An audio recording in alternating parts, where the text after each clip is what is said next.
around the setting. I know I get emotional, but I want to remember Carolyn Clark.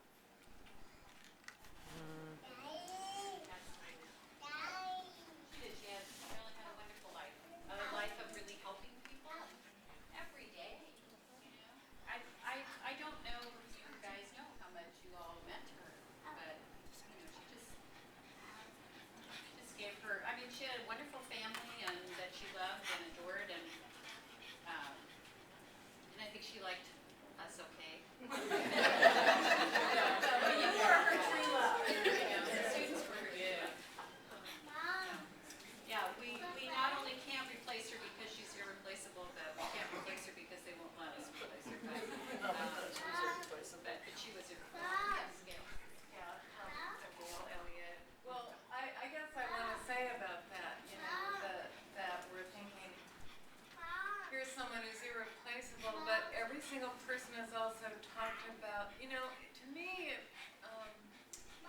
us remembering Marilyn right now bears witness to the fact that if you live your life the way she did, and you give it the levels that she did in terms of caring about the human aspirations and the right path for each student, and so I think she is still here because that provided a center for the IDS office, and I think that sense of homecoming and center is still here, and I really appreciate her for that.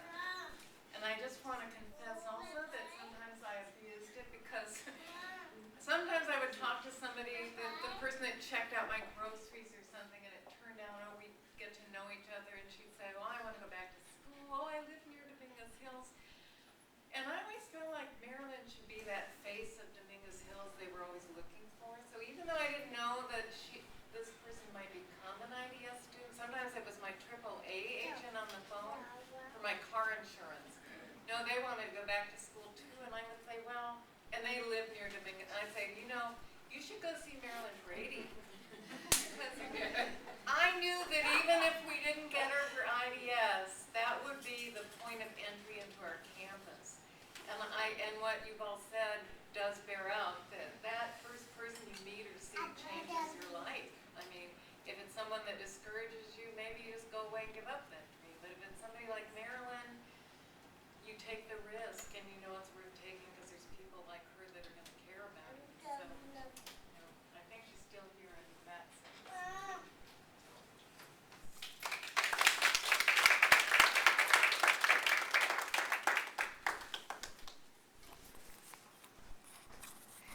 So I don't know if you guys realize this, but Marilyn was our support system too. Maybe you do. Maybe you knew that. But in a couple of ways. And one was she knew everything. She knew everybody. She knew the system so well. So if there was something that we needed to do for a student, when I started advising students, I would immediately say, excuse me for a moment, but I'll be right back. Marilyn! And she was never too busy. Even if she was with somebody else, she'd say, just a moment. She would help me figure out how to help the other student. And I would make appointments to see her and try to come up with some different problems that I would be running into. And she always knew how to explain it so that we could be better advisors. And that was really important. But it was also that Marilyn was there. She was always in the office. She was there from sunrise to sunset. And she would always, be social. So she would introduce us to a lot of people. She used to go to our union meetings, the union meetings for the faculty. She would get a special invitation, and she would bring her entourage. They would always come to the faculty union meetings because it was important to her to know what was going on in the school and what was affecting the students. And then the other thing about, every day she would always be bringing lots of bags home to her family. And they were books, and they were food that she accumulated from someplace mysterious. I'm not exactly, she'd always be going out to lunch and getting stuff. She was always thinking of somebody else. And then she'd be going home for her single martini, when, and relax. And she'd say, I'm not going to think about this place anymore. She had a sense of boundary too, because there was a place for her family. But she was a person who made it possible for me as a new faculty member, not only to lean on my other colleagues, but to find out from the staff side as well, how do we help students survive?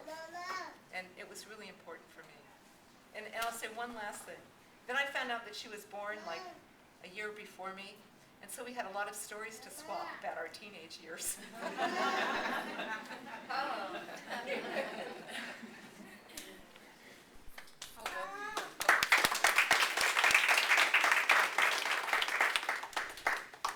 Those of you who know me know that I rarely leave my room. I ran into a student, I don't know, a couple months ago, and she's like, Professor Garrett, your hair looks so shiny. What did you do? And I'm like, you've never seen me outside before. So sometimes I would leave my room to go see Marilyn, not because I needed a thing from her, because I would go to see Marilyn when I wanted to laugh.